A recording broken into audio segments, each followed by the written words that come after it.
Ladies and gentlemen, let me tell you something right now. Life is not about what happens to you. It's about how you respond. Every single day, your emotions are going to get tested. You're going to feel anger. You're going to feel fear. You're going to feel doubt. And if you let those emotions run your life, they will ruin your life. You've got to train your mind to be stronger than your emotions. Ladies and gentlemen, let me tell you something I had to learn the hard way. Emotions come and go, but the choices you make while under their influence can shape your entire life. Emotions are temporary. They rise up like a storm, shake you for a moment, and then they fade. But the decision you make in the middle of that storm can last a lifetime. That's why you can't afford to let emotions dictate your actions. You've got to stop, breathe, and think. Because what feels right in a heated moment might leave scars you carry forever. Think about how many people have ruined opportunities just because they couldn't manage their emotions. Somebody gets angry at work, cusses out their boss, and suddenly their paycheck is gone. In the heat of anger, they feel justified. They feel powerful. But 2 hours later, when the emotion fades, they realize they put themselves in a hole. That's the danger. Your emotions lie to you in the moment. They exaggerate the situation. They make you think this feeling is everything. But in reality, it's only passing through. The problem is the decision you made while feeling it might stick around and haunt you long after that emotion is gone. On the other hand, some people let fear paralyze them. Fear is one of the strongest temporary emotions, and it convinces people to sit still, to not take action, to not go after their dreams. And while fear only lasts until you step forward and courage, the decision not to move can cost you years of progress. Imagine passing on a business opportunity not because you were incapable, but because you were afraid. That fear might have lasted only a day, but the regret of missing that shot can last the rest of your life. You can't let temporary emotions rob you of permanent blessings. Let me make it plain. Every emotion is a signal, but it's not a command. Anger might tell you something isn't fair, but it doesn't mean you need to lash out. Sadness might tell you you've lost something, but it doesn't mean your life is over. Fear might tell you to be careful, but it doesn't mean you should stop moving. If you can step back and recognize this is just a feeling, it's going to pass, you give yourself the power to make better choices. That's what separates people who build lasting success from people who keep tripping over the same mistakes. When you're in control of your emotions, you buy yourself time to think clearly. That pause between the feeling and the action is where wisdom lives. That pause is where your strength is tested. Anybody can feel, that's human, but not everybody can master their response. The person who learns how to control their reaction is the one who wins, because once the emotion is gone, you're left standing with the results of the choice you made. And I promise you, you'd rather be proud of that choice than regret it. You have to remind yourself constantly that emotions are visitors, not permanent residents. They knock on your door, they show up uninvited, but you decide how long they stay, and you decide whether they influence the decisions you make. Don't let anger drive the car. Don't let fear hold the wheel. Don't let sadness write the script of your future. Because when those emotions are gone, you'll be stuck living with the consequences of the decision you made while they were in control. So the next time you feel like reacting, like snapping, like quitting, pause for a moment. Ask yourself, when this feeling fades, will I be proud of the choice I'm about to make? That one question can save you from years of regret. That's how you train your mind to be stronger than your emotions. That's how you start living with discipline instead of regret. Ladies and gentlemen, imagine your life as a car. You're on a long road and your future's the destination. Now, who do you want behind the wheel? If your mind your discipline, your wisdom is driving, you're going to stay on course. But if you let your emotions drive, you're going to swerve, you're going to crash, and you're going to end up somewhere you never intended to be. That's what happens when people allow anger, fear, or frustration to take control of their decision. You've got to stop giving your emotions the keys to your life. Think about anger. When anger gets in the driver's seat, it floors the gas without checking the road. You say things you can't take back. You make moves you can't undo, and you cause damage that takes years to repair. In the moment, anger feels powerful. It feels justified. But anger doesn't see the big picture. It only sees the heat of the moment. And when the anger finally pulls over and gets out of the car, you look around and realize you've wrecked relationships, ruined opportunities, and hurt people you care about. That's why you can't let it drive. But let's look at fear. Fear is the most cautious driver you'll ever meet. Fear doesn't hit the gas, it parks the car. It tells you, don't go there, it's dangerous. It whispers, you're not good enough to take that road. Fear will keep you sitting at the same stop sign for years while life passes you by.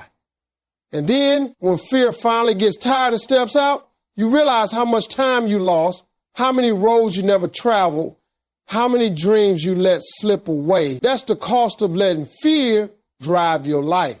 Then there's doubt. Doubt is the backseat driver who keeps grabbing the wheel. Every time you're about to make a bold turn, doubt yells, "What if you fail?" and jerks you off course. If you let doubt control your steering, you'll never make it to your destination. You spend your whole life circling the same block, never progressing, because you kept listening to that voice telling you you weren't ready. And let's not forget sadness. Sadness drives slow. It drags you down roads you don't belong on. It convinces you to look in the rearview mirror so long that you forget there's a road ahead. When sadness is in control, you waste years of your life mourning what's gone instead of building what's coming. Here's the truth. Emotions aren't bad. They're signals. They're the GPS telling you something about your current situation. But they're not meant to drive. They're meant to ride along. Anger can tell you something's unfair, but your mind decides how to handle it. Fear can warn you about risk, but your mind decides if the risk is worth it. Sadness can remind you of loss, but your mind decides whether you stop or keep going. You need those signals, but you need to be the one making the moves. When you train yourself not to let emotions sit in the driver's seat, you create stability in your life. People trust you more. Opportunities open up. You don't lose control every time something happens.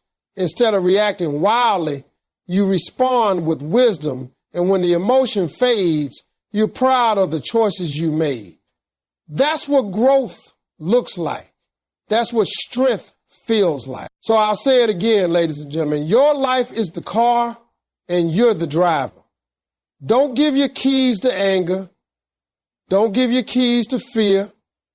Don't let sadness, jealousy, or doubt take control of your wheel. Let them ride in the back seat, but you stay in control. Because once you realize you have the power to drive your own life, no emotion can stop you from reaching your destination. Ladies and gentlemen, strength is not about how loud you can shout or how hard you can hit. Real strength is about control. It's about being able to master your response when life throws situations at you that try to pull you apart. Anybody can react. Anybody can lose their temper, throw their hands up, and walk away. But not everybody can stop, breathe, and choose the right response in the middle of chaos. That's what separates people who win in life from people who keep losing. Mastering your response. Think about it. Life will test you. People will test you. You will face insults, betrayals, setbacks, disappointments. And every single time you will feel that urge to react. You'll want to argue back. You'll want to prove your point. You want to fight fire with fire, but what does that do? It keeps you stuck in the same cycle. It pulls you down to the same level as the problem. When you let your emotions dictate your response, you give away your power. But when you master your response, you keep your power and you control the outcome. Let me give you an example. Somebody cut you off in traffic. You get angry. You start yelling. Maybe you even chase them down. That momentary reaction might feel good, but it could end in an accident, in a fight, or even in something tragic. Now imagine the same situation, but this time you choose a different response. You take a deep breath, you let it go, you keep driving, the problem disappears, your peace is intact, and you still make it to your destination. That's strength, that's control. The difference between the two scenarios is not the event, it's the response. Mastering your response also applies in relationships. Sometimes people you love will say things that hurt. If you lash out every time, you create damage that's hard to repair. But if you take a moment to think, to understand, to calm yourself before responding, you build instead of destroy. You see, mastering your response doesn't mean you're weak. It doesn't mean you let people walk all over you. It means you choose the right moment, the right words, and the right way to stand up for yourself. It means you decide, not your emotions. One of the most dangerous emotions when it comes to response is fear. Fear can convince you to run from opportunity, to quit before you even start, to hide your gift. But when you master your response to fear, you move forward anyway. You don't deny the fear. You just refuse to let it dictate your action. That's how people build businesses, chase dreams, and change their lives. They felt the fear, but they responded with courage. That's mastery. Even doubt plays a role. Doubt whispers in your ear telling you that you can't, that you're not ready, that you don't deserve it. If you respond to doubt by giving in, you'll never grow. But if you master your response by choosing faith over doubt, by saying, I'm moving forward anyway, you create breakthrough. The strongest people you will ever meet are not the ones who never feel emotions. They are the ones who feel it all, but still respond with wisdom. They still respond with patience. They still respond with faith. That's where greatness is born, because your response shapes your life more than your circumstances ever will. Circumstances come and go. What people do to you, you can't always control. But how you respond, that's always your choice. So when life tests you, when people push your buttons, when situations try to knock you down, remember that your response is your power. You can either hand it over to emotions and regret later, or you can master it and rise higher. Real strength is not in reaction, it's in response. That's how you win the battles that really matter. Ladies and gentlemen, life is full of emotions that try to pull you off track. Fear shows up to make you freeze. Doubt comes in to make you question yourself. Anger rises to make you lose control. These three emotions, fear, doubt, and anger, are some of the strongest forces that stop people from reaching their true potential. But I'll tell you something powerful.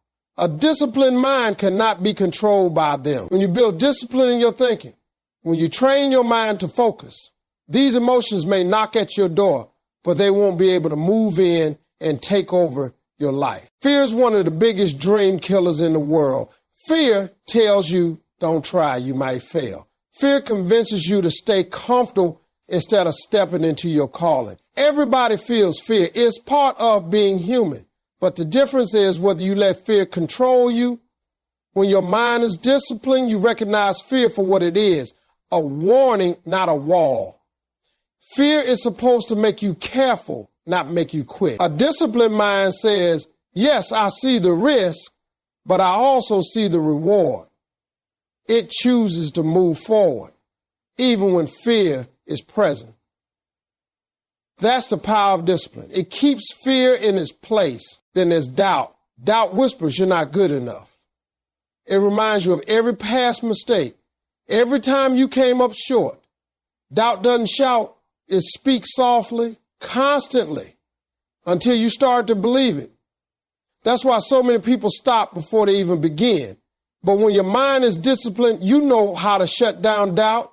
You replace it with faith. You replace it with action. You remind yourself that progress is more important than perfection. Discipline gives you the ability to keep moving even when your confidence isn't at its highest. That's how people succeed. They act in spite of doubt, not because it disappeared. And then comes anger. Anger is quick, powerful, and destructive. It makes people say things they regret, make choices they can't undo, and burn bridges they still need to cross. Anger has destroyed more relationships, careers, and opportunities than almost anything else. But a disciplined mind doesn't hand over control to anger. A disciplined mind feels the anger, but it pauses before reacting. It asks, will this action help me or hurt me? It chooses patience over impulse. That doesn't mean you let people mistreat you. It means you respond with strength, not weakness disguised as rage. Discipline gives you the power to control the fire instead of letting it burn everything down. The truth is, fear, doubt, and anger will always exist. You can't eliminate them. You can't live life without ever feeling afraid, without ever questioning yourself, without ever getting upset. But you can decide whether they rule you. And the only way to make that decision is through discipline. Discipline is training your mind daily to focus on your goals, to practice patience, to choose faith, to think before you act. Discipline is doing what needs to be done whether you feel like it or not. With discipline, fear doesn't paralyze you. With discipline, doubt doesn't silence you. With discipline, anger doesn't control you. Discipline is the guard at the gate of your mind, standing strong against the emotions that try to break in. And once you build that discipline, you can face any challenge, any setback, any storm, and still stay on track. Because emotions may visit, but they will never take the driver's seat in your life again. Ladies and gentlemen, let me tell you something about life. You don't wake up one day with a strong mind. You don't become unshakable overnight. Strength of mind is built the same way muscles are built, through small, consistent victories. Every time you win a small battle against your emotions, you become stronger for the bigger battles that are waiting down the road. Those little wins may not look like much in the moment, but they prepare you for the storms that could otherwise break you. Think about it like this. You're in a tough situation at work. A coworker says something rude, and your first instinct is to snap back. That's your emotion talking. But instead of reacting, you pause, breathe, and keep it professional. That's a small win. In that moment, you didn't lose your cool, you didn't ruin your reputation, and you didn't give away your power. It may seem minor, but that act of self-control builds your mental strength. And when a bigger conflict comes later in life, you'll be ready because you train yourself to stay calm. Small wins also happen when you choose discipline over comfort. Let's say you don't feel like waking up early to work on your goals. Your emotions say, stay in bed, get some extra sleep, you deserve it. But your mind says, get up, handle your business. If you listen to your mind and get up anyway, that's a small win. Each time you do that, you get stronger. And when the day comes where you really need to grind, when everything is on the line, you'll have the discipline already built. You won't collapse under the weight of your emotions because you've trained yourself through smaller tests, even with fear. Small wins matter. You may not be ready to take the biggest leap of your life today, but maybe you take a smaller step. Maybe you speak up in a meeting even though fear tells you to stay quiet. That's a small win. You prove to yourself that fear doesn't own you, and the more you stack those wins, the more courage you build. By the time a big opportunity shows up, you be ready because fear no longer has the same grip on you. With doubt, it works the same way. Doubt will tell you you're not qualified, you're not capable, you're not good enough. But when you take action anyway, when you push forward on a small goal, you chip away at that doubt. Every small accomplishment says, see, I can do this. That momentum builds belief, and belief is what you'll need when the mountain in front of you gets bigger. Now, anger, this is one of the hardest ones. Anger wants to win every battle right away. But if you practice small wins, like holding your tongue instead of lashing out, like walking away instead of escalating, you strengthen your ability to control yourself. Each time you win against anger in the little moments, you're preparing yourself for the big test. When life throws a situation at you that could destroy everything if you lose control, by practicing small wins, you'll have the strength to handle it. The truth is, big battles don't show up without warning. Life gives you smaller tests first.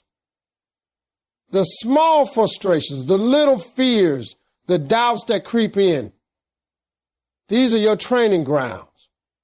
If you keep losing the small fights, the big ones will crush you.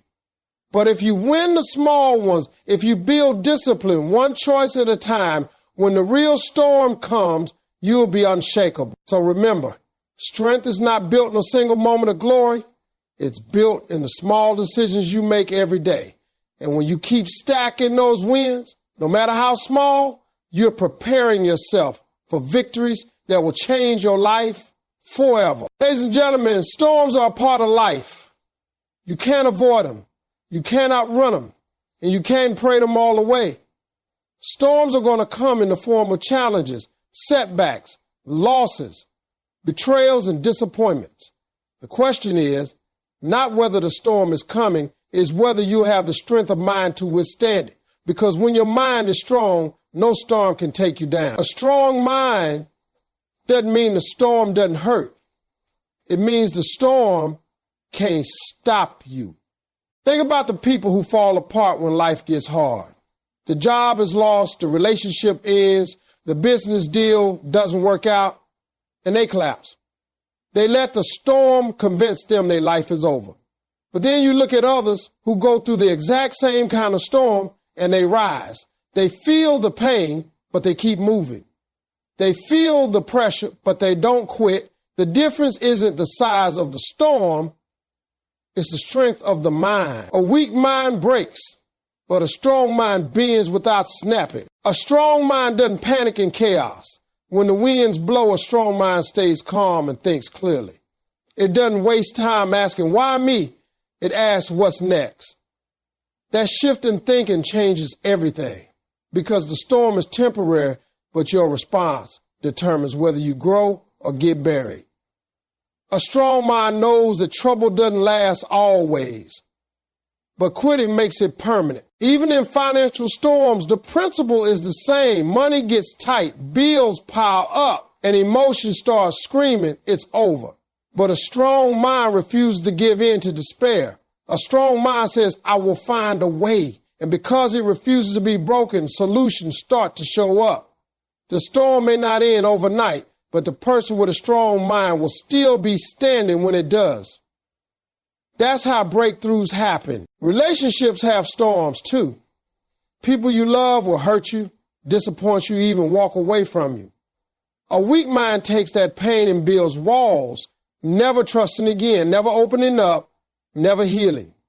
But a strong mind feels the pain and still chooses to love again, still chooses to forgive, still chooses to grow. That's why a strong mind is unstoppable. It doesn't get stuck in the storm. It finds a way through it. And let's be real. Some storms come from within. Fear, doubt, insecurity. They create storms inside your own head. You can be sitting in a quiet room and still feel like you're drowning. But when your mind is strong, you know how to calm those inner storms. You know how to speak life into yourself, how to replace fear with faith, how to silence doubt with action. That's what keeps you moving forward when most people get stuck. The truth is, storms don't break people. Weak minds do. Storms expose whether you've trained yourself or not. They show whether you've been building strength in the small battles, whether you've been practicing discipline, whether you've been controlling your emotions. If you've done the work, When the storm comes, you won't just survive it, you'll grow through it. You'll come out stronger, wiser, and more prepared for the next season. So understand this, the storm is inevitable, but defeat is optional. You can't control the wind, but you can control yourselves. And when your mind is strong, you don't just endure storms, you use them to push you forward.